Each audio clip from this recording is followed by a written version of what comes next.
Hello, welcome to Mismatched Readers Club. I'm Hannah and I'm with Eliza, and we're here to talk about books and overthink characters and probably go off topic. I said none of that in last episode's intro, which is kind No, of you just hilarious. kind of jumped. I think you just said this is Mismatched Readers Club, and then you just went straight into it, which is probably better because it does very much sound like we're reading off a script, and it's because we are. Yeah. I think as well, I had to sort of broach the topic of the fact that we're recording remotely, which we are again for this episode. Yeah, it's And the 2 weeks fact for you that guys and about 30 minutes for us. for us, and the fact that I'm unwell, so my voice sounds like I've been smoking for half my life, which honestly isn't a lie, but I was about to say that's pretty true. I sound horrendous because I have some kind of head cold flu bug. Who knows? No I idea. don't know. I don't know. And But I'm still on my emotional support week bag. that's totally fine. All right.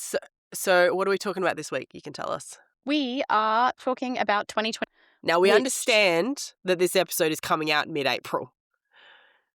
It is some point in April when this episode comes out, so we get that there have been several books that have already been released. We can briefly talk about the new releases that we've seen, read, whatever. And I definitely have books that at the time of recording this have not come out because it is the end of February, start of March when we're recording. So there are books that are coming out in March that I'm going to talk about in this episode. When this episode releases, they will already be out.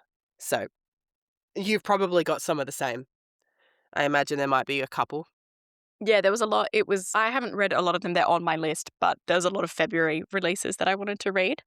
Also, when I made in our joint drive my little book release Yeah. radar thing, and I only made it because last time when we recorded the first time, and you had like your podcast of the book, your spreadsheet of the books that you had read, and it was all like color coded and stuff. And I was like, I've got to get my shit together somehow. So I was like, I've got to stop having new releases just like saved as screenshots or whatever on my phone or like written into a note. It's So I've much put easier if them, you've got some form of document to add them to. yeah. And this was good for me as well because I would always be like, oh, I want to read that book. And then I would look at it and go, wait, why did I want to read that book? So I made a little spreadsheet, which I'm very happy with. And it's got like page count, when it's released, a link to the book, who the author is, and what genre it is, because that will help trigger me to remember exactly what it is that I want to read. Also, I'm just realized I DNF'd a book that I thought was a very recent release, and it kind of is, but it came out like beginning of November last year. I mean, it's still recent. I'd say anything the It's last 6 recent-ish. months is recent. Yeah. No, mine isn't quite that expensive. Mine pretty much has like name, author, whatever series it's a part of, if it's a part of one, at the date it releases, or at least the date that I found that it releases, because sometimes the release date, if it's in it, like you'll get given a US release date, but they release maybe a week or two later in Australia for whatever fucking stupid reason. Yeah, there's a few on here where I couldn't get, like the original notes I have is like, this releases in February or maybe April. Or like one of them was like, this releases in February or September. Yeah. I also have some columns of whether I'm like, particularly if it's part of a series, whether I'm like up to date in the series or not, It's good. and whether I have purchased or pre-ordered it, because I forget what books I order. And then there's just another one of notes for certain things. Like for some of these, I've got notes that I want to reread, like whatever book beforehand, or like look up a recap, whatever. Because otherwise I'll forget and the book will come out and I'll start reading and be like, I've got no idea what's happening. So, I don't know who are these people yeah. and what are they doing in my house? Difference between me who reads a lot of series versus you who reads a lot more standalone stuff. Mm. So I need to track where I'm at with certain series versus you just need info on what the book's about. Pretty much. It's definitely easier. All Okay. right. Well, do we want to talk about, at least for where we are as far as filming this, so any books that have come out in January, February that you may not have read yet or you're currently reading? Like new releases from the first couple months? Yeah, I've got a couple that I've bought. I just haven't started reading them yet. One is She Made Herself a Monster by Anna Kovačeva, which is like a historical fiction book about vampires, and I really want to read it. I bought it on its release date, which was 10th of February, and I've put it onto my Kobo. I just haven't read it yet. And then the other like newish release one that I just DNF'd was Emma and I were reading it for book club, and it was Palaver by Brian Washington, and it was insufferable. We were both just like, I remember you telling me about that. it was just not like, I really like Brian Washington. I think he's an incredible author, but I was just like, I hate these two characters. I don't like anyone in this book. Emma was like, I'm bored by this book. And I was like, I'm annoyed by this book. And then we were kind of talking about it. And then I was like, can we just call it a wash and pick something different for book club for March? So we're going to pick something different for March, which reminds me I have to pick something for book club for March. Good. Anything else? Not really. There's a couple other ones. There's a lot of stuff coming out in like March and April that I want to read. I Yeah. think April, from the looks of it, looks like the biggest month for me to have new books to read. Mine is, yeah, definitely March and April. July's got a few good ones coming. But for me, for January and February, there's actually only two as well. One is Throne of Nightmares. It came out on February 10th. And I'm actually, as of the date of filming this, I am maybe 100 pages out from finishing it. I read. I started it earlier this week and I read a good chunk of it yesterday, but I got to the point where I was struggling to keep my eyes open while reading. So I put it down for the day. Yeah, that's fair. And that's part of a series that I have the other books for, and I was like, it's the third book in a series, and I was up to date with that, or at least I had all the books. But I read book 2 last month. And then the other one, which came out on January 13th, was Graceless Heart by Isabel Ibanez. Like, I've seen this. So prior to, I'll share my screen with you if you like, and you can see the cover of it, because it is very pretty. It's just the Goodreads page because I had to look up a little bit of info because I knew nothing about this But I prior. have seen that book. That cover's really Yeah. nice. So prior to pre-ordering it, I didn't know much about it other than what I'd seen a few people talk about on social media. But it is set in Renaissance Italy, and our main character enters a competition hosted by a very secret immortal family, and they're offering this big prize to the victor. She wants to win to save her brother, and she reveals that she has a rare magical talent. But the city is a place where magic is forbidden, so she becomes a target and is kidnapped by the Looney family, whoever the fuck they are, and taken to Florence. And then we've got it's romanticy, so we've got games and trials, we've got um, political alliances, war brewing, things like that. I was really intrigued by the Renaissance setting because you don't really see much Renaissance-based stuff in fantasy. No, not really. So, I think the plot itself is going to be kind of cut and paste romanticy in a way, but the setting is going to be really different. And I mean, that cover is just stunning. Yeah, the cover is really, really It's nice. so pretty. So that's really it. There was another book that I had in my list in another fantasy series called Dawn of the North. It's the Ashen series by Demi Winters. It's a Viking-inspired fantasy series. I haven't read any of them, and I would have loved to have gotten caught up prior to it. But the problem is the books are so expensive to find, and I just Really? couldn't. Yeah, because I think it's technically indie published at the moment. I think it is being traditionally published, but it came out on February 3rd, and I haven't got it because I haven't read the series and I couldn't get the series. One, with enough time, and two, without paying like $45 for a book. And I'm like, I'm not doing that. Sorry. That's a lot. That's a lot. So that's really it. I But just found one yeah. that I actually want to read that was published in January, and I think I'm going to whack this to the top of my to be read pile. Ooh. It's called May We Feed the King by Rebecca Perry, who is apparently she's a poet, but this is a historical fiction book. And the main character is a curator who spends her time dressing the rooms of historic buildings to bring them to life. In the lush private quarters of a medieval palace, she finds herself so transfixed by the reign of an almost forgotten king that the edges of her life begin to blur. So it sounds like it comes from, it's like the curator's story, but then also the story of the king. But it's not very long. It's like it says 260 pages. Well, that's enough. That's joyous. I could do that. I'll be doing that. So whack that one up there. Excellent. March. So even though as of release, these books will have come out. But is there anything coming out in March that you're excited for? Yeah. There is so Yeah, much. Hang I've on. got I've I've got all got of my 4. windows open. Now I'm trying to find the bloody book I want to talk about. The first one coming out is on March 3rd, which is Repetition by Vigdis Horth. I read Is Mother Dead by Vigdis Horth a couple years ago, and I fucking loved it. I think she is Norwegian. I don't know. And it's really small. It's 144 pages, and it follows the events of her 16th birthday, and then apparently just like goes back over and over them. So it's like half literary fiction, but then it's also called historical fiction. So I'm looking forward to reading it. I really like her reading, although I think that there was a lot of stuff with Vigdis Horth where I'm not sure how to say her name, and I'm sorry if I'm saying it wrong. She is like a bit of a controversial figure, I think, because she wrote a book about her family, and she's estranged from her family, and there was like a lot of controversy about it. I butchered that explanation. Anyway, Is Mother Dead by her is an incredible book. Oh yeah, she's Norwegian. I'd recommend her book, so I'm excited for that one. What was the next one you were excited for?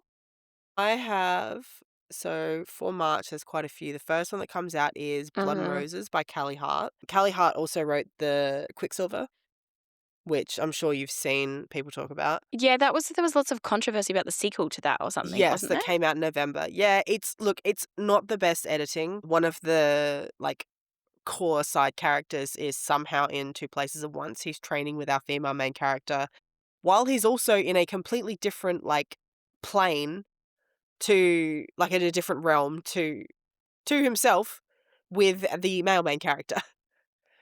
Yeah, something went wrong in the editing process there. But so yeah. So she's the author of that, and she has Blood and Roses coming out, which I believe is actually it's a republication of a dark romance series of hers, and it's actually books 1 to 3, and it's kind of like a dark mafia romance. I'm not massive on dark romance stuff. I like some things, but I really like Callie Hart's writing. So I was intrigued enough to grab this and see how I like it. But so that's my first one. And then on the 10th, there is The Wings That Bind by Briar Boleyn. It's a series called Bloodwing Academy. People liken it to a little bit like Fourth Wingy, like it's an academy aspect. We've got dragons, but we've also got vampires. Mm-hmm. And this is the 3rd book in the series. I actually haven't read any of the series. I have books 1 and 2. I was planning on reading them this month, but I never got to it. So they're first up on the TBR for March, so that I can hopefully have them read by the time this comes out. And then at the end of the month, we have Game On by Navessa Allen, which is her 3rd book in the Into Darkness series, which everyone and their mother on BookTok, and I mean, you've also probably heard of Lights Out. What is that? It's a dark rom-com is the easiest way of putting it. I don't know if I have. Our main love interest stalks our female main character. I've told you about I've told you about this book. He has a thirst TikTok, a thirst trap social media account. And Oh, she's obsessed with it, and it turns out that, and this is spoilers for the book. The book came out fucking ages ago. Turns out that the guy that has the account is a on and off again fling of our female main character's roommate. And he catches wind that she's right. really into his account, and then lightly stalks her, and then they end up together. Yes, I remember you It's telling me hilarious. about this. It's hilarious, and I really enjoy it. And it's the 3rd book in the series coming out at the end of March. And then my last book for March is Starside by Alex Astor.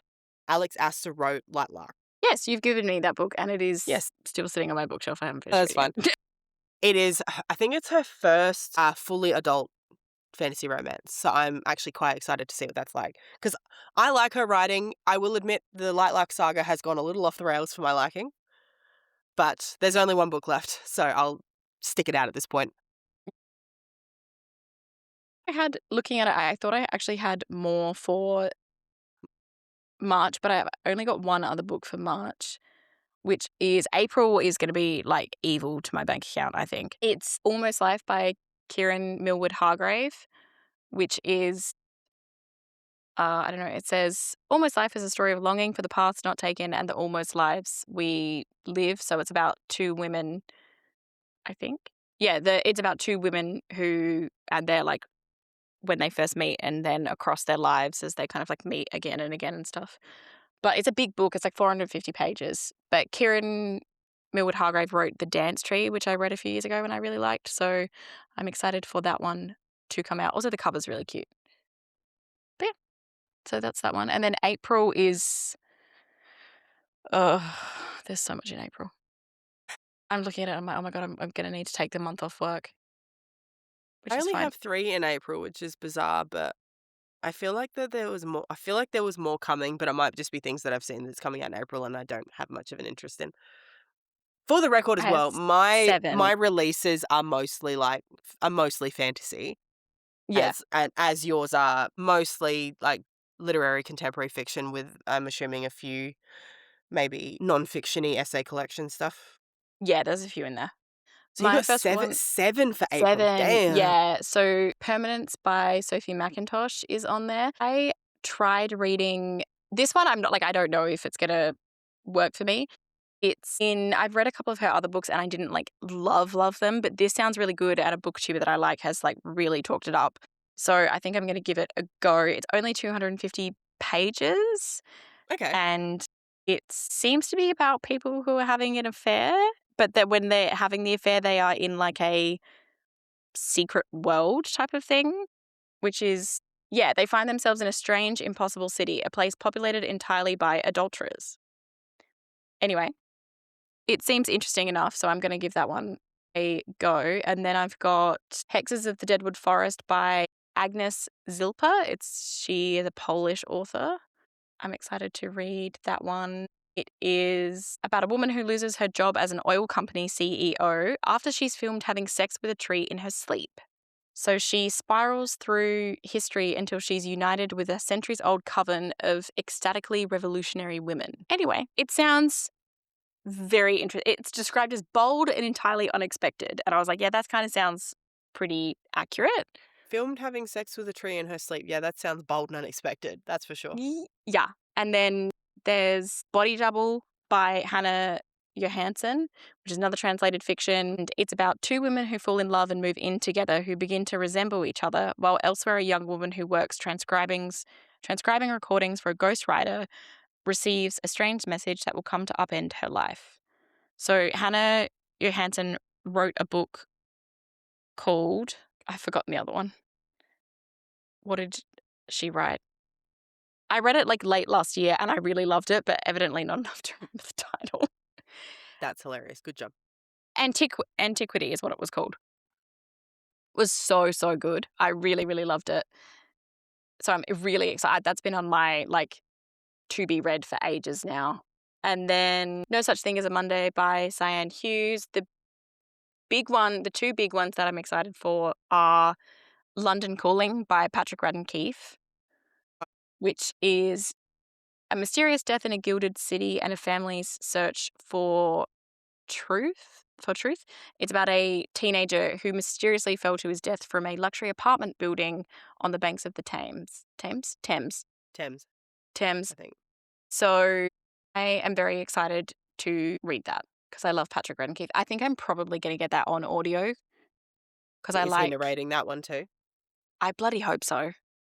That would be really, really good. And then the other one I'm very excited about is The Witch by Marie Niardier, which is actually just got nominated for the Booker. Which we will talk And about later in this episode. yes, and it was actually originally published in French in 1996, but it's just been translated again. So I think it'll be really good. It's about a young girl who comes from a long line of witches. I'm excited to read it. It looks awesome. Sounds So good. that comes out I on 14th. I only have 3 on my list, which feels wrong, but it is what it is. The first one is The Thorn Queen by Sasha Payton Smith. I read the first book, which is called The Rose Bargain, last year, and it was surprisingly good. Like, I picked it up because I'd seen a few people sort of talk about it. Basically, it's very, like, Regency-esque, London feeling. Like, it's people always Bridgerton refer vibes. to people always refer to Bridgerton vibes, and I kind of get it because it's like London high society, all the courting and the balls and things like that. But the general concept is every year, every girl that has like come of age, I don't know what age they're talking about specifically. I think it's like 16 or 18. They go and meet with the queen, who happens to be Fae, and they get to make a bargain with her. So they can ask for like all kinds of things. Like a lot of them, someone will ask for like, I want straighter teeth, or I want to have like, the most beautiful hair or the best singing voice or whatever. And then the queen often takes something in return. So like I think one of them, she wanted to have uh, I'll just like you. I don't know. Remember it was whether it was accurate or not. I think she wanted to have like really really nice hair and in a specific color, and like the queen took one of her pinky toes as part of the Ew. bargain. Yeah, like Okay. it's just like random sort of things like that.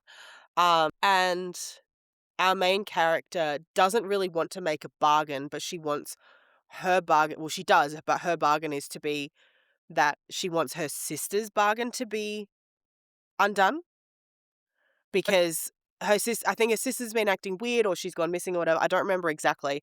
But then it ends up getting like really convoluted and twisted, and you've got like two brothers, and because the queen had married a human king. She's Fae, and then her son is also Fae, and then the king had another son who's human. It was surprisingly good.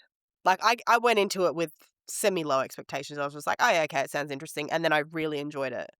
And the ending was diabolical. So I was like, I will read book 2. And then, so that comes out on the 14th of April. And then on the 28th, we have 2 books coming out. One that it has said for so long that it's going to come out, but the book has been delayed several times. So I wouldn't be surprised if it gets pushed again. Yeah. The first one is Right to the Starling by Devney Perry. So last year, a big book on social media, Shield of Sparrows, was released. I read it. I really, really enjoyed it. It was a bit of a different take on, I guess, the romantasy genre because there was more world building than a typical romantasy book has.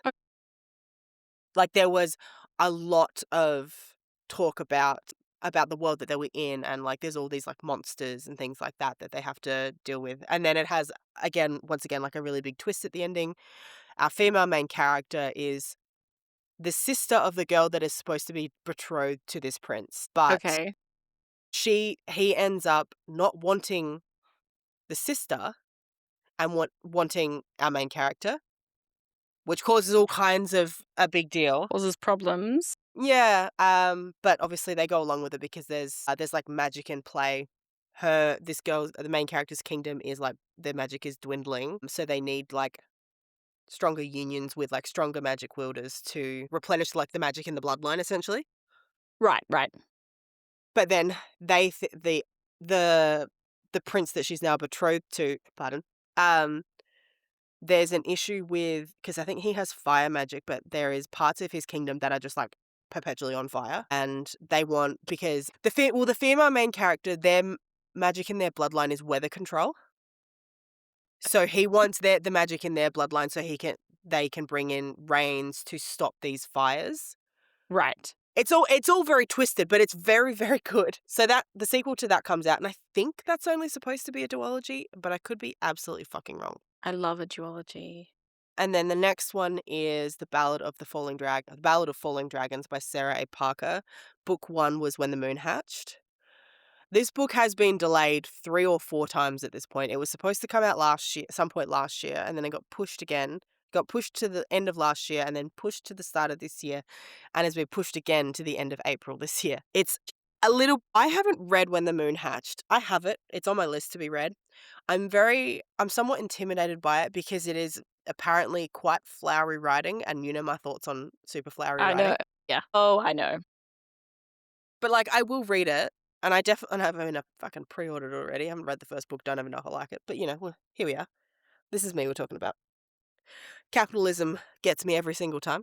But so yeah, I don't really know a whole lot. I believe the female main character in When the Moon Hatched is supposed to be an assassin of sorts who is sent to kill somebody, and that's about all I know. When did you say you thought it was going to be published?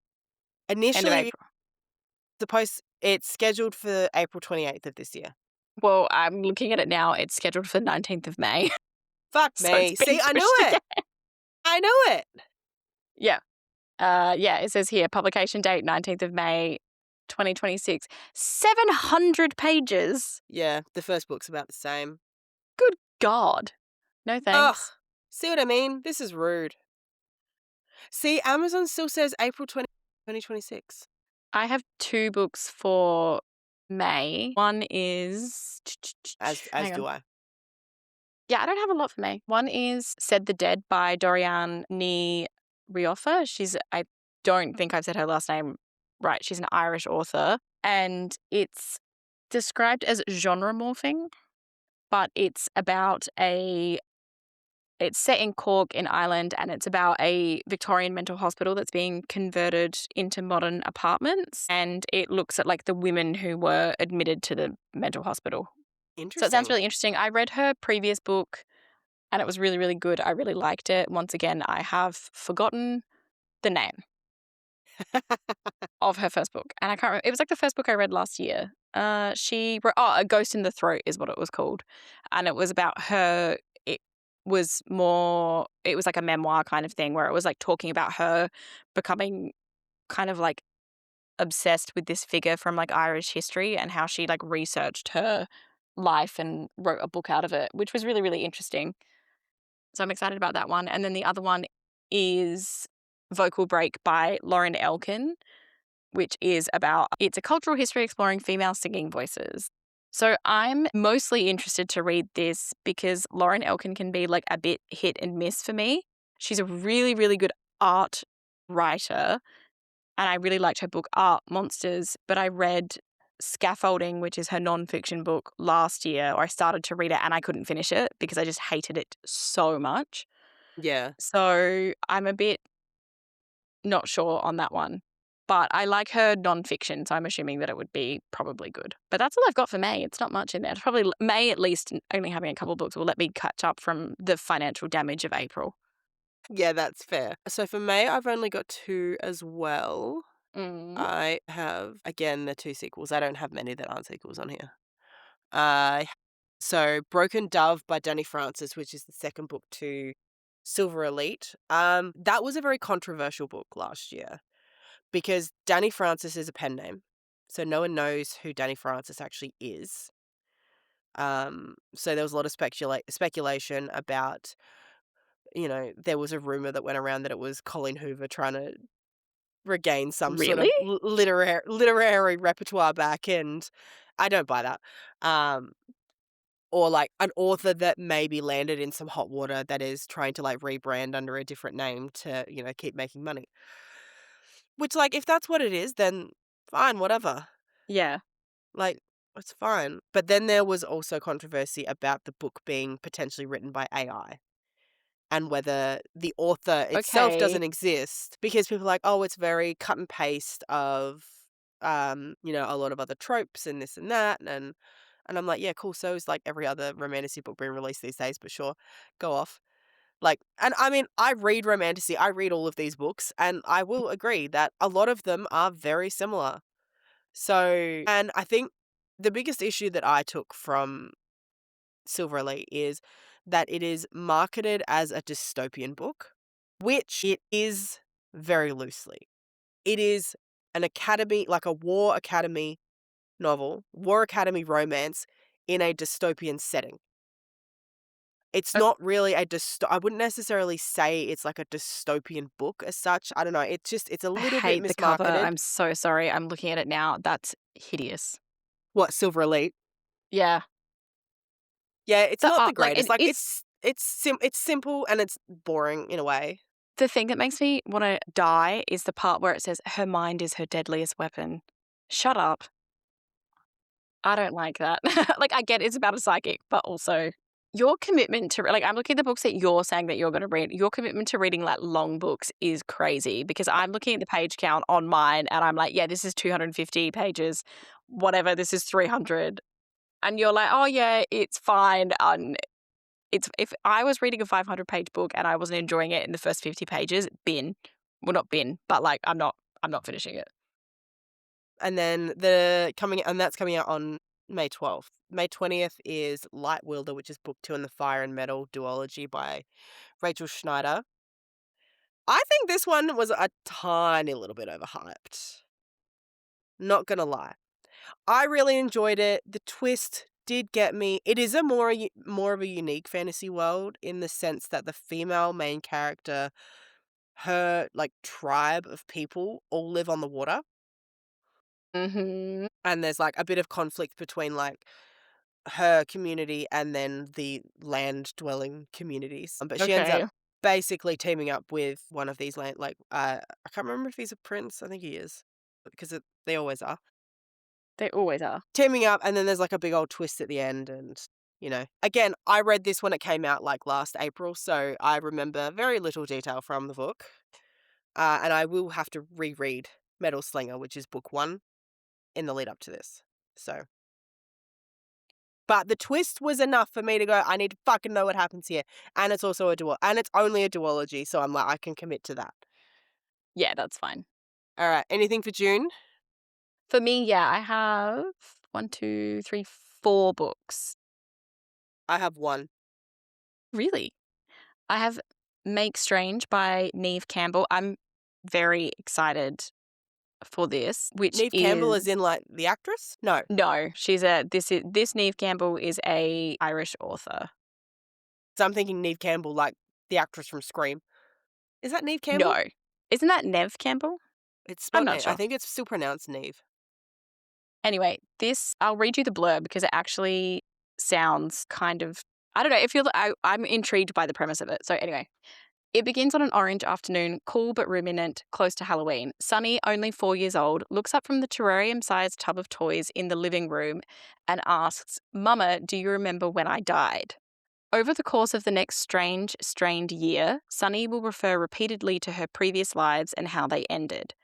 Her parents, who rushed headfirst into family life after an accidental pregnancy and a hasty registry wedding, are left desperate for answers. Is the child suffering from dissociation, a psychological disorder, or something more? Has she been contaminated by their own haunted histories or by a shady legacy of madness in her father's family? So it sounds very odd. I remember those, like, I feel like it was like a Reddity thing That where it that was I like, was like, this sounds like someone's have written a novel about one of those fucking creepy pastas. yeah, because I think it's like I feel like there was a Reddit post where someone was talking about like, I oh, remember when I died, Mum, my kid keeps talking to me about how she died. or something like that, with that almost that exact phrasing. Yeah, so I'm interested to read it. I mean, it's like Irish fiction. I really love Irish fiction, so I don't think it'll be bad. No, And I think it's an interesting enough premise. Also, I'm pretty sure it's like 300 pages, so it's pretty short. Then the next one is The Book of Mysteries, Wild Time, and the Ritual Year by Rebecca Tamar. And that is really short. It's like 200 pages. It's a blend of memoir, nature writing, and ecological thinking. So she wrote it while she was suffering from burnout, and she essentially traveled across the UK, but she used the pagan wheel of the year to do it instead. interesting. So it's really I think her writing is really good. So I'm really excited to have a little read of that. And it's again, a nice quick book. And then the next one is, I feel like it'll be a good nonfiction month for me. The next one I'm really excited about is called Depraved, The Story of Dangerous Art by Daisy Dixon, who is a art historian. And she talks about the history of art that society has condemned as depraved, obscene, or dangerous. And she covers stuff from prehistoric sculpture to extreme metal music, video games, and classical paintings.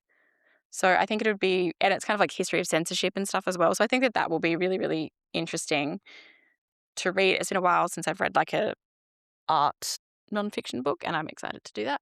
And then the next one is Worry Doll by Laura McPhee Brown, which I am really, really excited about because I read Cherry Beach and Little Plum by her. She's an Australian author Yeah, I've heard you talk and about it before. loved both of them. They were so, so, so good. And that comes out on the 30th of June, I think, is when it does. So I'm really, really excited about that. Also, the cover of it is so nice.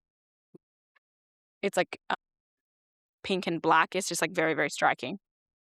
So I'm excited about them for June. I would I only be got interested. one. It's crazy. Really? What have I'm not you mad. got? It is Harvest Season by Bryn Weaver. Bryn Weaver wrote Butcher and Blackbird, that series, which I What's have Butcher told and you about. It's Blackbird? another like dark romantic comedy series. So Is the it the 2 first book, serial killers? yeah. Yeah, I remember this. This is a different series, but they are interconnected. The female main character from this series is actually a person that Sloane and Rowan from Butcher and Blackbird rescued from another serial killer. Okay. And so there's a little bit of a crossover there. So this is book 2 in that series. Her first book was Tourist Season, which came out last year, and it's set in a town called Cape Carnage, which is just honestly the best name for a town ever. Yeah, it's so good. But yeah, it's the sequel to that. I can't really talk too much about it without like giving away the plot. But I will say initially, like when I think I filmed a review for my BookTok account for Tourist Season or for it might have been for books coming out this year, I talked about Harvest Season as being an interconnected standalone because with the Butcher and Blackbird trilogy, so you got Butcher and Blackbird, Leather and Lark, and Scythe and Sparrow, they are all interconnected stories. So it's actually about the three male main characters are all brothers, and then it's sort of their stories with their love interest. That the stories all link in together, but they are effectively like their own story. But if you don't read them in order, you'll not like if you read Leather and Lark first, you'll know that Sloane and Rowan get together at the end of Butcher and Blackbird, which is book 1. Like it gives away a little bit about the relationships, but not that much. So I thought that Harvest Season, which comes out in June, was going to be the same kind of thing where it was going to cover like another couple within this town or within this like set of characters. But it does look like it's actually just a direct sequel instead. So I'm just going to self-correct here on this for anyone that's from my BookTok account that thinks that I've misled. But from what I can gather, it is actually a direct sequel because we are still following the first 2 characters from Tourist Season. But yeah, that's all for me for June, at least from what I've got on this list. I haven't updated it in a while, not going to lie, because like, sometimes you get announcements for books like 2 or 3 months out versus some books which get announced, 6 to Yeah. 8 months ahead of time. But that's all I've got for June, just the one. I don't have anything for July. I have 4 for July. Okay, well, I know. you may have the floor because I've got Um, nothing. all right, well, I'll talk about the one I'm the most excited for July, and that is A Forsaken Prophecy by Stacey McEwen. You've heard me babble You love Stacey incessantly. McEwen. I do love Stacey McEwen. She's one of my favorite authors ever. So the first book was A Forbidden Alchemy that came out last year. Incredible. That's the one that's like set in like Industrial Revolution era. It's very like Peaky Blinders-esque Yes, yes, yes, yes. focused. So we have like technology, but it's very like basic, rudimentary sort of stuff. Like we have steam trains and things like that. Mhm. The sequel to that comes out. That's probably one of, if not my most anticipated book this year, second only to one that comes out in September, which is one that you will also be excited for. Yeah, I can tell you that's on my list. Other than that, I have The Exquisite Torment of Loving Your Enemy. Oh, A Forsaken Prophecy also comes out on the 14th of July. Yeah, I know, the title of this one's a bit questionable. Yeah. Okay. Keep going. I've actually forgotten the title of the first book. It's by Bridget Knightley. It is a traditional publish of a Hermione fanfiction that was called Ugh. not the auction. I can't remember what it was called. Um, I've I haven't read whatever the first one. I think it's called The Irresistible Urge to Fall for Your Enemy. Okay.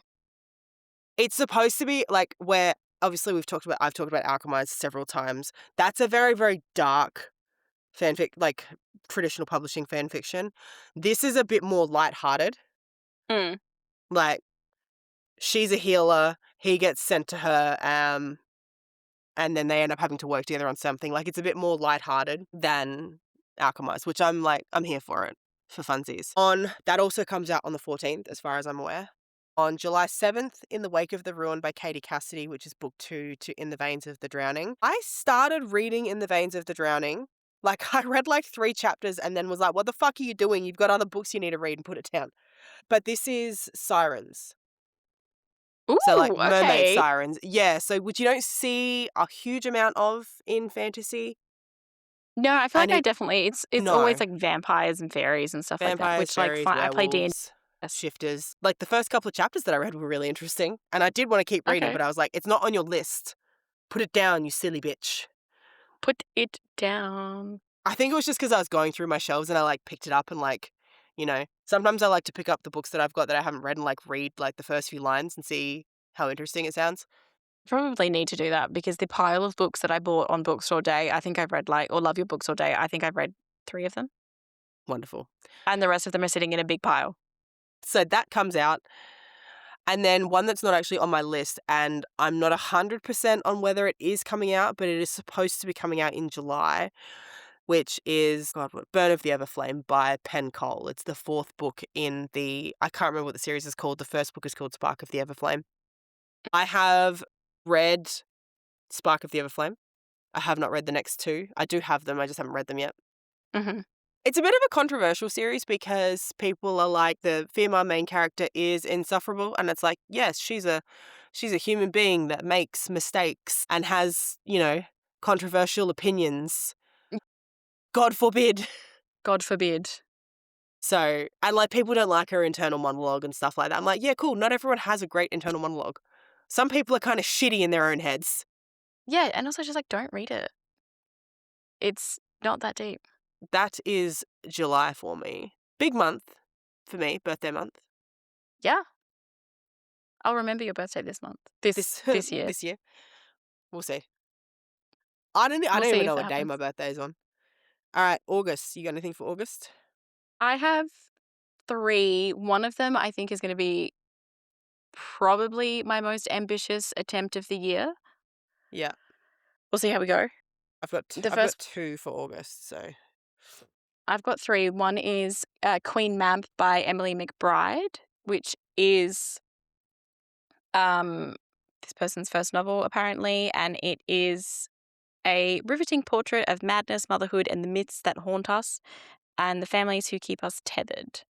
So it sounds like it's about a young mother who is a grad student and their kind of experience with having a baby and everything like that. So yeah, I think it sounds like she might have some kind of, like, they talk about changelings a lot in it. So I think they're talking about also like having some kind of like psychosis. But I think that will be really interesting. interesting. The other one, which is going to be the big one, I think, Yeah. is called The Song of Stork and Dromedary by Annette Dange, and it's translated by David McKay. It is 750 pages long, which I know is like nothing to you, but like, Nah, that's still 700 pages is still a hefty book. Yeah. So it's inspired by the life and work of Emily Bronte. It's set in the early 1800s, about a group of sisters, and one of them finally gets her book published. So apparently it's really good. I would really, really like to read it. The author is one of the judges of the International Book of this year, I think. So I am excited to read it, and the translator is someone who has translated a lot of Dutch fiction. So I feel like it'll be good, but also that's like a huge undertaking for me to read a book like that. That's going to be a lot of your month. Yeah, it is going to be a lot of my month. And then the next one, this is me judging a book by its cover. And I keep seeing it on Instagram. I'm worried it's going to be really overhyped, but I keep seeing it. It looks really good. It's called Kitten by Stacey Yu, and it comes out on the 4th of August. It's her debut novel. It's classic lit fic. It's a novel about an adrift young woman whose growing fascination with her boyfriend's cat ushers her into the possibilities of her own life, but not without first threatening to unravel it. So she becomes obsessed with her boyfriend's cat. And I think it's like the cat is also like obviously the vehicle in the novel to talk about her life and everything like that. But it's also about like being estranged from her mother and stuff. But it's got a really, I don't know, I can hear you typing. So I'm assuming that maybe you're looking at the What cover. is that cover? Do you have the one that's like bright blue Yeah. with the little cat on it? I think it's so cute. It's such a striking. What in the word art cover? I like it. I think it's like a very Okay. eye-catching. Okay, yeah, the like the imagery of it and the color is fine, but the font. The font, yeah, the font is an interesting choice. What? Yeah. Other than that, like, I mean, I do think it's cute. Like, I do think it's cute. It's definitely going to be. It sounds like a very juxtaposing cover for the content of the book. Yeah. I think it looks good though. I like it. I keep seeing lots of stuff about it. So yeah, I think but it's like because it comes out, like I'm already seeing so much hype about it.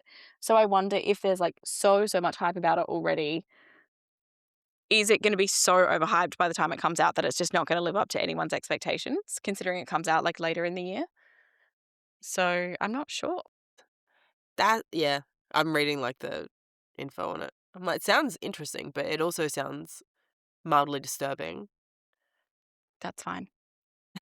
Also, there is I just realized that I had the wrong date for this and I had this one listed down as end of August, possibly beginning of September, but it's actually the 22nd of May, which is a book that I really want to read. It's called The Vivisectors by Missouri Williams. And it is about a.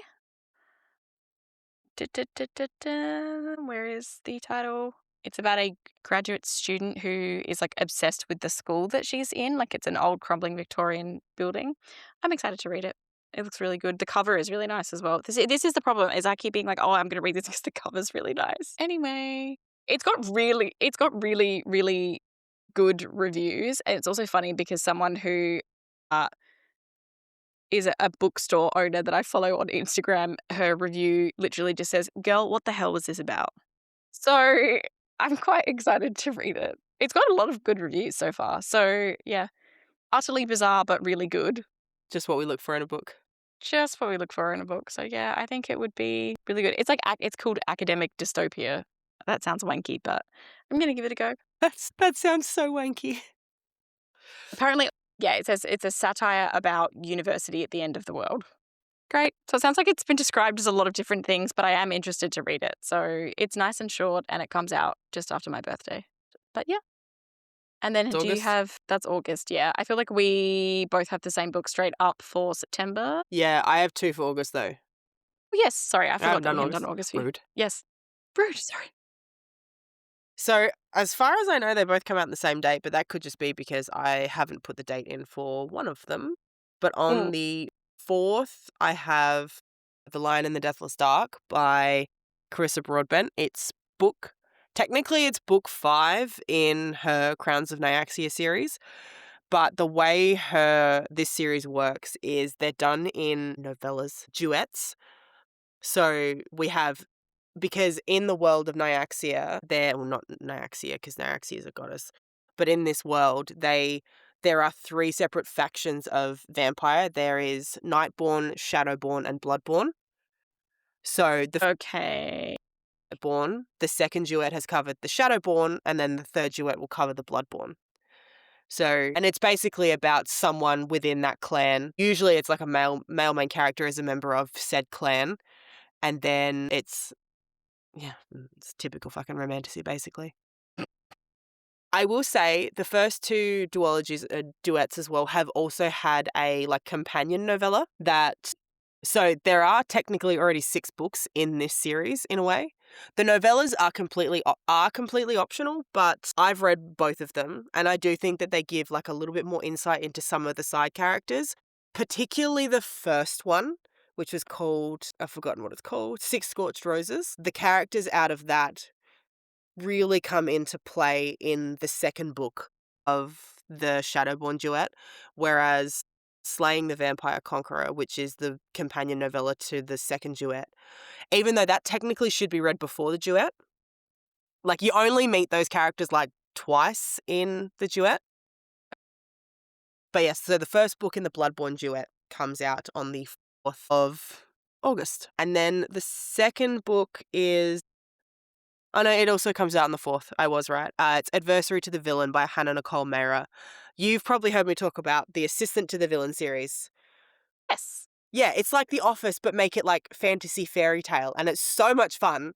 Yes, I remember you talking about this. So this is the 4th book of that. I read this series at the start of the year, and I absolutely fucking raved about it. I think it's so good and it's so fun. The character, like the female main character, Evie, is so relatable.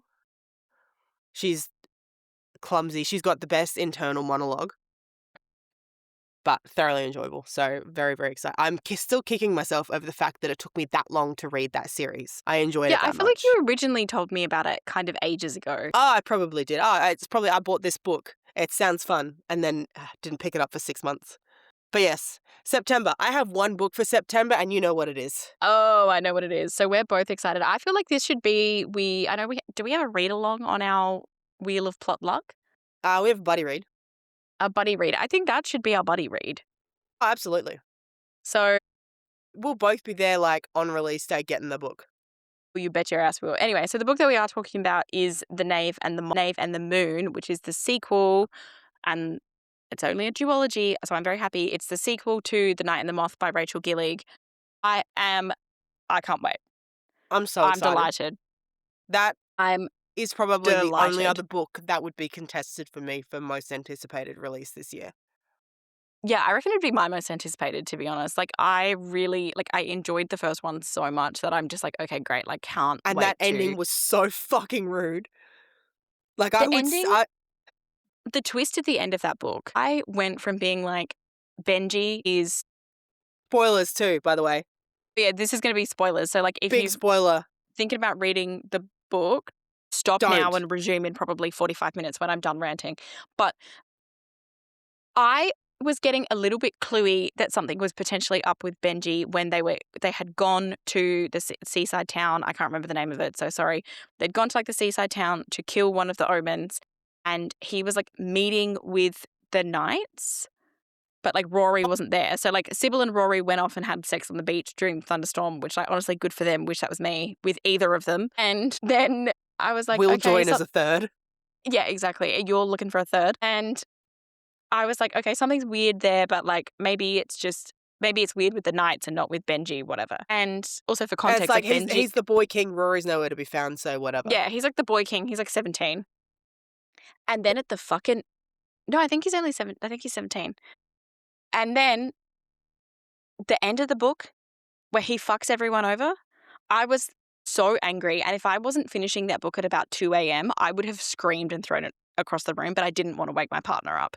So I was mad. So was I. Like, you little bitch. You 17-year-old little bitch.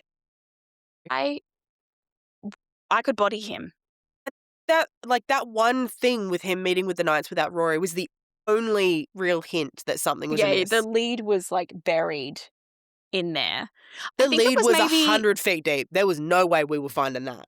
I think also like his maybe like I think maybe if I reread it, like his increasing like confidence, I think probably would have been like his increasing like he need had for a power. very, very like slightly weird obsession with Sybil, like dependence. But I mostly attributed that to his age, Yeah, yeah. Like you it know, was and his deep, like his fascination with her. yeah, like the myth of the what are they called? Omens? Yeah, like he was so obsessed with her being no, she wasn't an omen. What was she? She was a moth. No, not a moth. No, sorry, she is the moth. The crap. What are they called? Dreamer? Yeah, something like that. We're doing well here. Jesus, I literally read this book like a month ago and I'm like, what are they called? Yeah, I read it last year, so like I've got a bit more of an excuse. The Dreamer's not right. Diviners.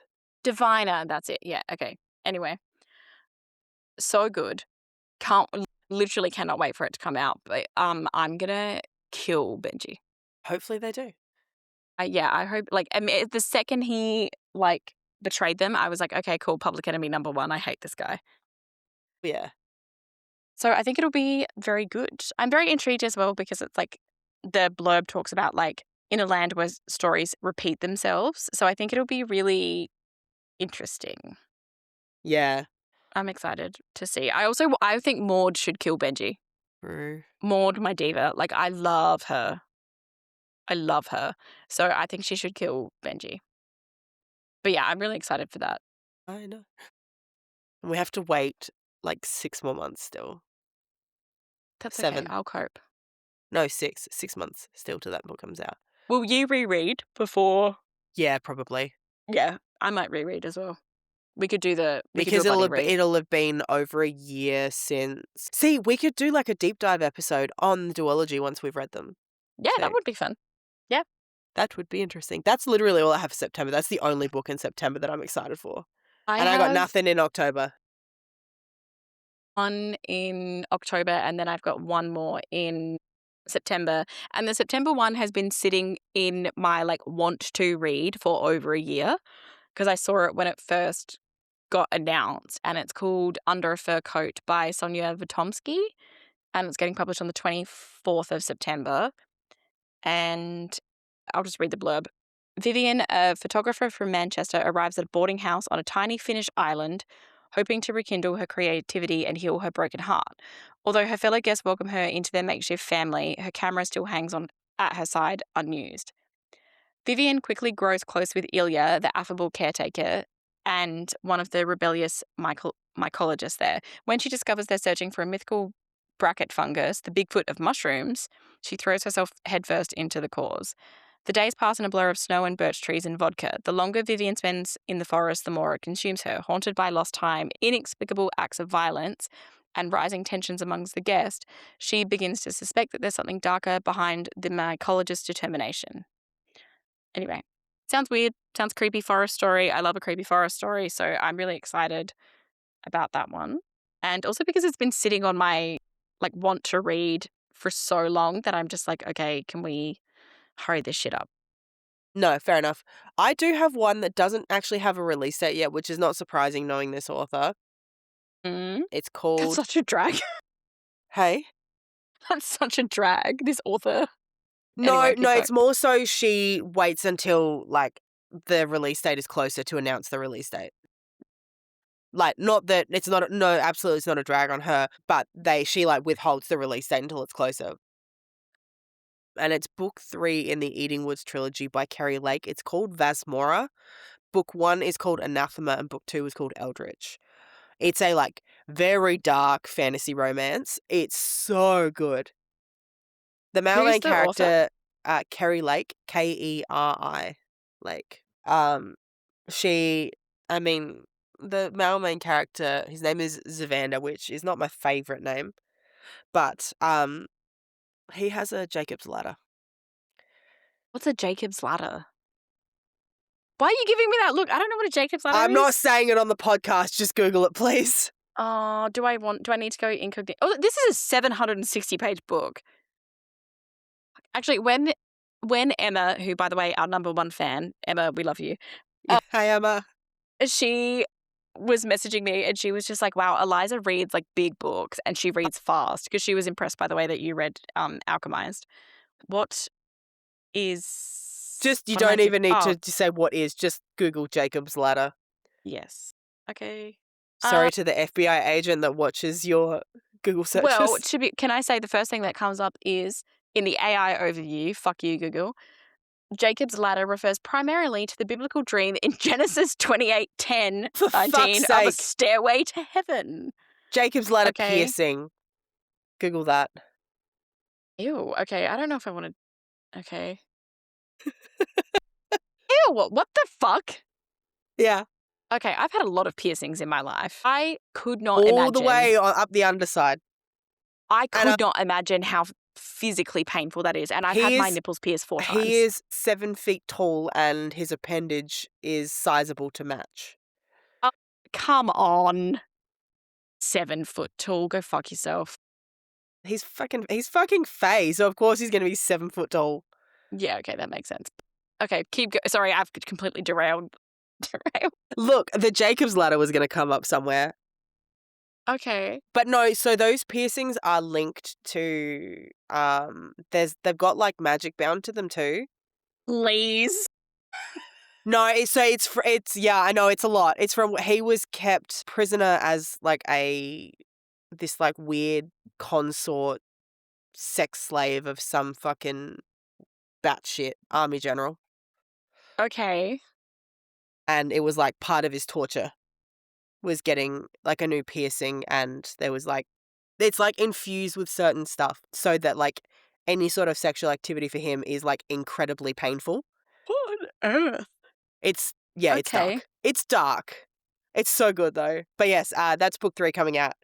So it's expected to be in, like, everything's saying fall 2026. So for us, like, it's looking like Yeah. September, Yeah. October, November. But there is no definitive release date for that yet. Okay. Interesting. That was I can tell you right now that that series is probably not your cup of tea. Carrie Lake I is can an tell you right now it's not. I she is can an tell you excellent immediately. writer, but yeah, it's probably not your cup of tea. Mm-mm. But other than that, now you've gone through your October ones, haven't you? No, I've only got one in October so far, Okay, go for your laugh. which is called Milk Teeth by Caitlin Starling. And it is about a vampire who is a brood mother. So she's responsible for nursing newly made fledglings through the first years of their unlife. She nests in an abandoned, isolated warren of office space, but beneath her patron's skyscraper, and she raises 2 fledglings. And then she takes on a 3rd fledgling, the product of an attempted siren gone wrong, teetering between vampiric purity and ghoulish depravity. So she starts to raise that fledgling. Desperate to master herself once more, Beatrice courts a mortal OBGYN who might be able to unravel the secrets of her unnatural anatomy. But soon their connection threatens the secrecy of her vampiric coven, as well as the safety and development of her dependent nurslings and the humans they stand to slaughter if left to their own devices. So I'm very excited to read that. The author is Caitlin Starling, and she also wrote I think she wrote The Starving Saints, which is another book that's been sitting on my TBR for ages. Let me see if I can find it. That sounds all kinds of wacky. Is it supposed to be a horror? Or is it Yeah, it's like like a literary yeah. horror. Yeah. Because The Starving Saints is also has one of the best covers I've seen in ages. I'm obsessed with the cover. Is about a castle that's under siege and like a group of like nuns and saints who like enter the castle, and then it's a big cannibalism book essentially. So that came out Ooh, I mid do like that cover. May last year. I'm only heard good things about it, so I do want to read it, but I also sometimes struggle with cannibalism stuff. I like both colorways for it too. Yeah, it's really cool. I think it looks awesome. So yeah, I would like to read that one. Sapphic Seems horror fever dream. Sounds good. yeah, with weird religious overtones and cannibalism. Let's go. So I would like to read that one. I feel like that would be appropriate for October. Yeah.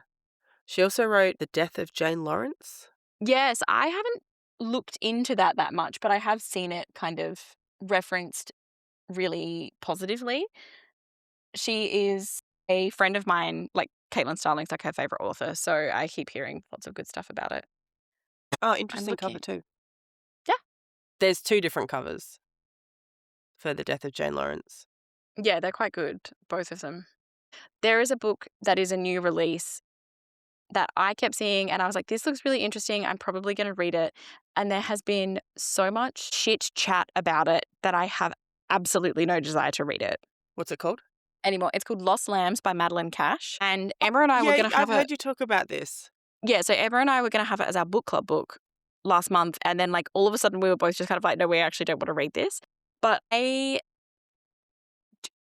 conversation around it is making me, like, not want to read it. I do think the cover is really cool. And it sounds interesting. I also think that this does come into the fact that I don't really love reading American books. Yeah. And this is about like a American family reaching breaking point, and I kind of don't want to interact with it. I also, so when I was doing a little bit of research for this episode just on like general new releases, which let's be real, we're not getting to because we've been recording for an hour and 10 minutes. We're not even finished our own releases. But Yeah, I'm obsessed with the fact that we didn't think this episode would go for long. no, I was on the Penguin website and I remember reading about this. I've actually pulled it up now because I was like, oh, wait, I remember reading a bit about this book. It sounds interesting, but like you don't like American-based stuff, so it's possibly not going to be. Yeah, I think it's probably more that is like, that's I do probably, love the like chaotic conspiracy theory stuff. yeah, Like I think it would the be oldest really, child having a nick. No, sorry, the oldest child is dating an ex-soldier with a nickname War Crimes Wes. yeah. It sounds like it would be probably really funny, but I just don't want to read it. And then there was so much, there was like irritating, like intellectual wankiness from like white men essentially being irritated that this author, like Madeline Cash, went to school for writing, surrounded herself by writers, and then started a literary magazine and has now published a book which is getting called like the next great American novel.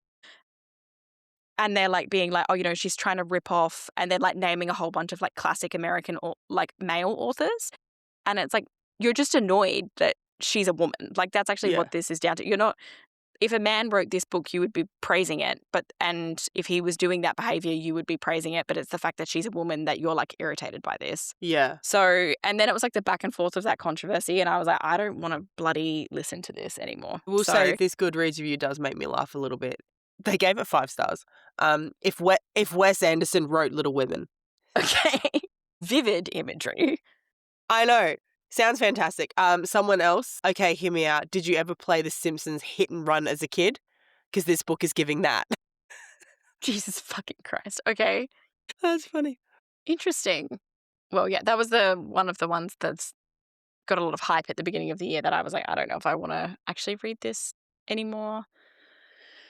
But that might be me being contrarian. I do need to go through. I feel like there's a lot of books on my list, but like I do need to go through and find other ones as well, I think. And I want to try and read. I really do want to try and read the Booker list. But I don't know if I'm going to get through it. But we'll see. Yeah. I also forgot that I've just seen it. So Glyph from Ali Smith comes out in May, which is cool. So Ali Smith wrote, like she has a massive, massive career, like quite a long career, but she wrote the Seasonal Quartet, which was like really popular a few years ago, and like it's great, and it was like autumn, summer, winter, spring. Yeah, I remember you talking about those books. Beautiful covers of the book. I feel like I keep talking about covers, but like they're such beautiful covers. I also don't know who has my copy of Winter, so I need to track that shit down. But yeah, she's written a book, or she's writing 2 books. One is called Glyph, Glyf, and then the second one is out in May, and it's Glyph spelled Glyph. So I'm really excited to read that one. Yeah. I really love Ali Smith, so I think that will be good. Also, she's written like some books on like art and stuff like that, so I'm really excited to give that one. All right, I've only got even though I one haven't left. read the first one. I've only got one left for the year in November. November 10th is... Now, we don't have a title for it yet. I just have a release date. It is the 3rd book in the Quicksilver Saga, or Fey and Alchemy is the series. Comes out on November 10th. That's it. That's all I got. Is that the Kelly Hart one? Yeah. Wait, so is she publishing 2 books this year? Yeah. The one that's coming out this month in March is a collection of another series of hers. Like it's the first 3 books in another series. I think it's just being republished. But yes, that's the last one for this year. I feel like there's definitely something I've maybe missed that's coming out later this year. I've definitely missed, but I don't books. Remember. So no, and also now that I'm going through some of those lists where it's like the most anticipated like fiction, I'm like, oh, I need to add that. Oh, I need to add that. Oh, I need to add that. So it's like stay tuned for some updates, maybe. Well, also I feel like June and July, a lot of books get published, so I feel like there'll be more coming up. We can do like a release radar or something. Yeah, like if that, there's anything new coming up that's caught our interest, we can just throw it in whenever. Yeah. All right.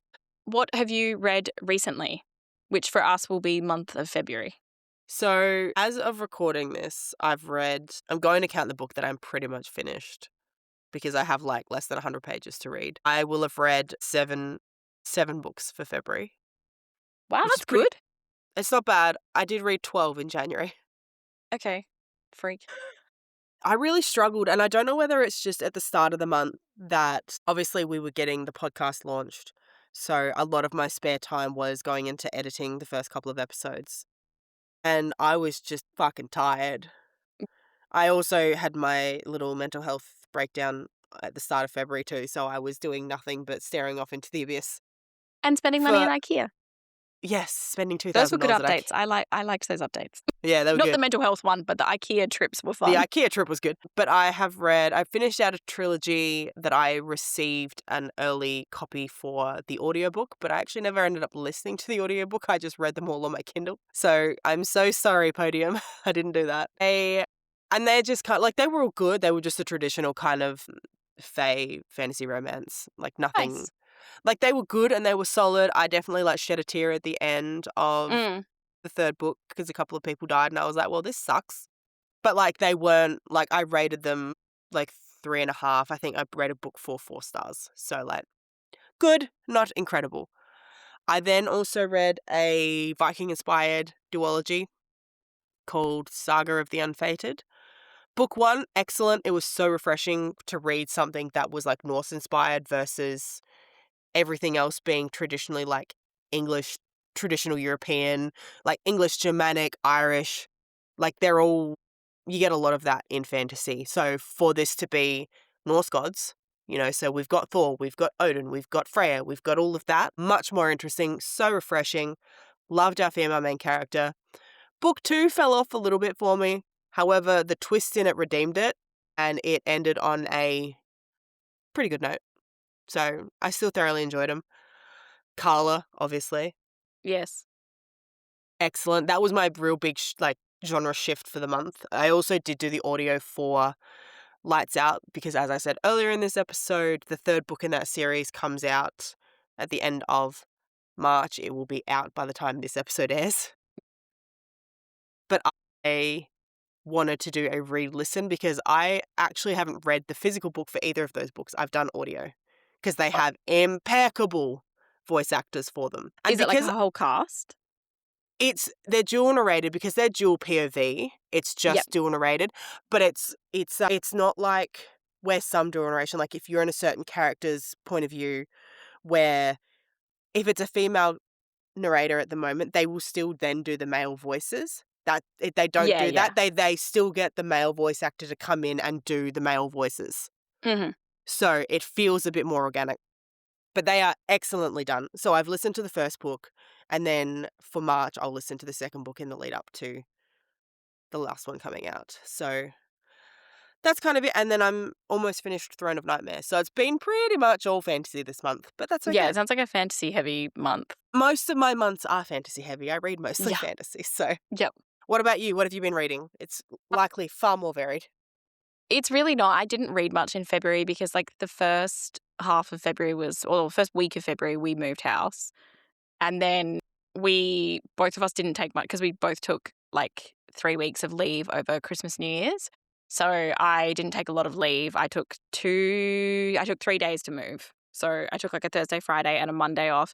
So I did not read anything for the first half of Feb because I was just either moving, cleaning, or sleeping. But I read 4 books. So did I read 4?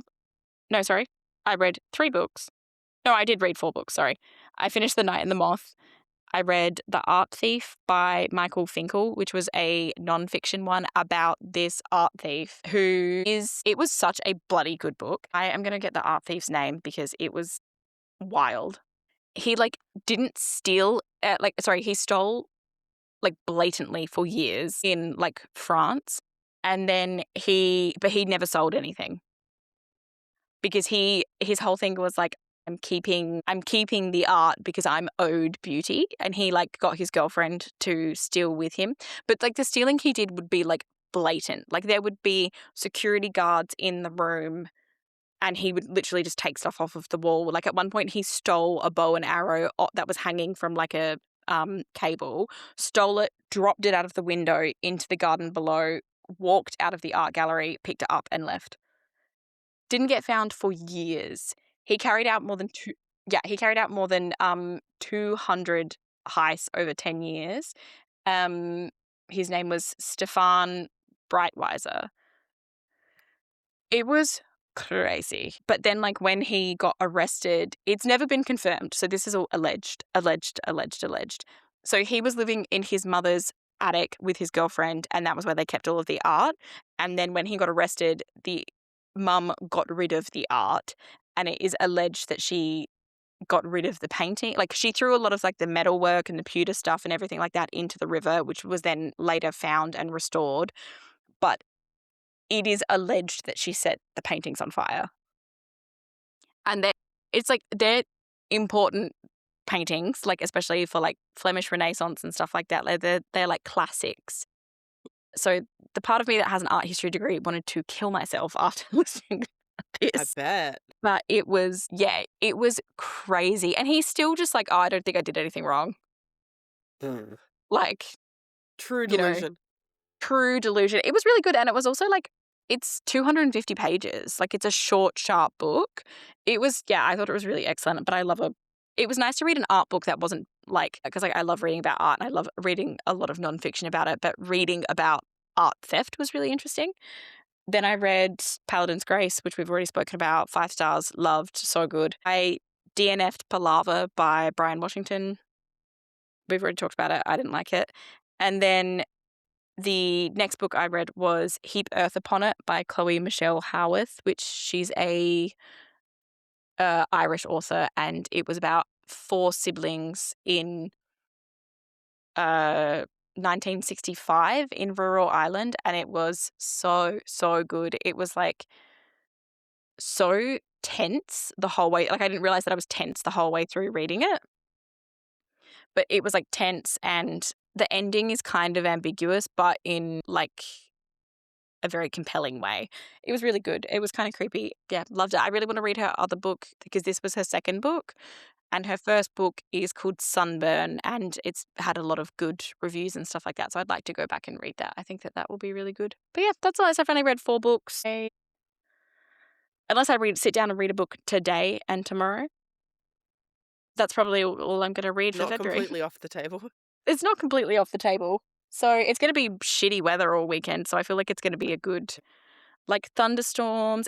But the off-putting part about it, I was like, oh yeah, thunderstorms, and, like, what did you say? It was like 120 mil of rain expected or Yeah, something. something ridiculous. I was like, beautiful, stunning. This is going to be so good. I could go sit in the pergola in the beach and read and watch the storm. That's going to be so nice. No, 30 fucking degrees all weekend. Yeah, it's going to be hot What am I in and humid. Darwin? Are you back in Apparently. Queensland? What are we doing? Ugh. I Yeah, I hate know. it. We are getting true tropical rain up here. Oh, I No, hate it. the last thing we need to cover is last week we spun the wheel for our challenge. We did. We spun the wheel. And last episode, it was 2 weeks ago. It was about an hour ago for us. It was an hour ago for us. So we spun the wheel, and this month our challenge is to read a nonfiction book. So tell me what your nonfiction book of choice for this month is. Currently, I might change. So don't hold me to this. I'm a different person to who I was 5 minutes ago. Anyway, I'm going to read. This is one of the books that I bought on Love Your Bookstore Day. So I'm going to read Swimming Studies by Leanne Shapton, who is a painter now and a writer, but she was, like, a professional swimmer. And this is her book on. It's kind of like a memoir where she talks about, like, when she first joined a professional swim team. She, like, went to the Olympic trials twice, and kind of how she is, like, absolutely, like, obsessed with water and being underwater and all of that kind of stuff. So I think it'll be really interesting. There's lots of, like, photos and stuff in it as well, and lots of her art is in it. So it's quite a thick book, but, like, flipping through, like, some pages only have, like, 2 or 3 sentence. So I think it'll be nice, and it's one of those, like, nice, really heavy paperbacks with, like, the Yes. fold-out cover. So it's really nice. I'm excited to read it. I was going to actually pick this up yesterday because I was looking for a new book after finishing Paladin's Grace, but instead I'm reading Waist Deep. Why am I showing it to you like I expect people to be able to see it? I'm reading Waist Deep by Linnea Marja Ernst, which is translated from Swedish.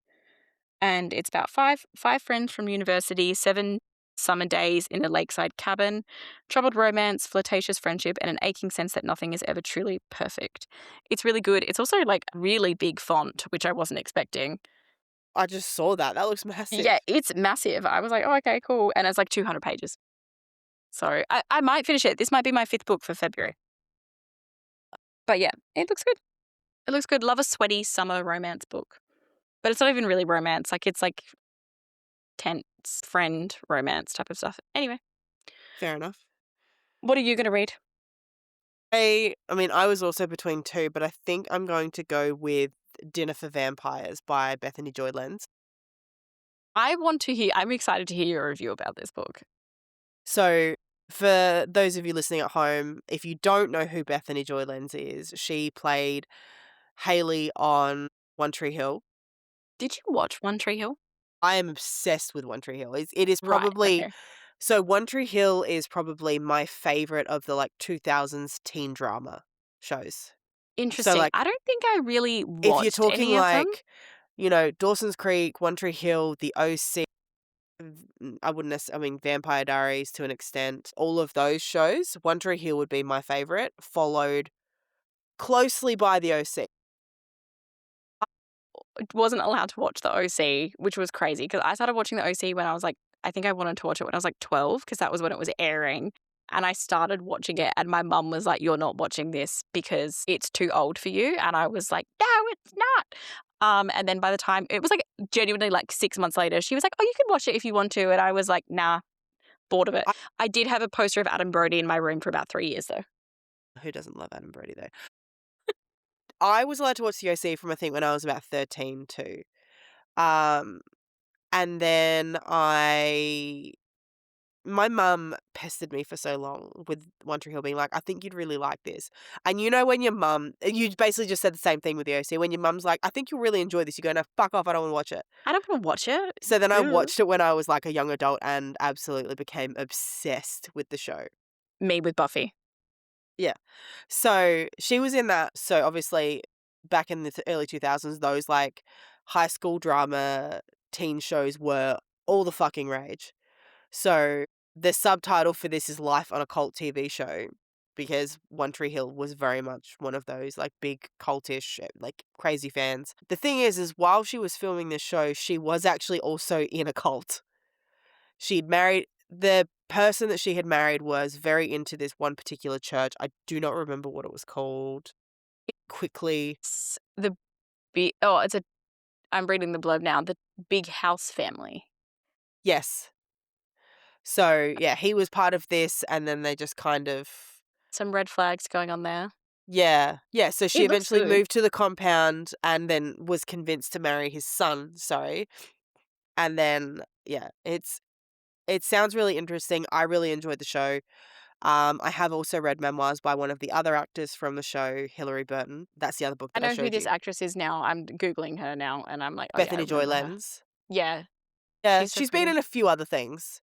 Yep. She was in I wanna say she was in a Bring It On movie at one point. Want just to really give us a good throwback to the 2000s.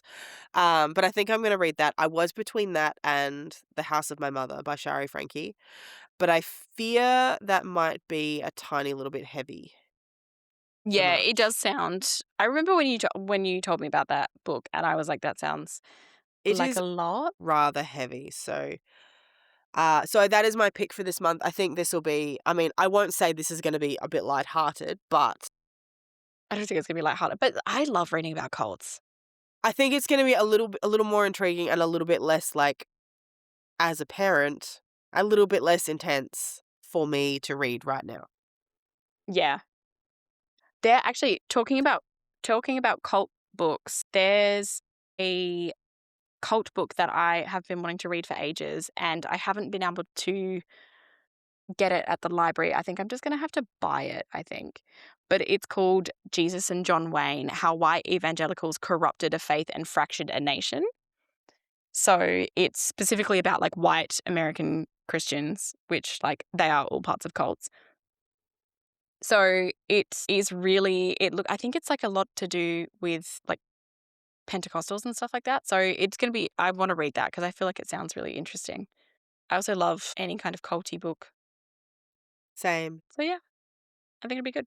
So we will check back in a month and let you know how our book challenge went. Yeah. Alright, that's all we have today. See you Bye next bye bye. time. Bye.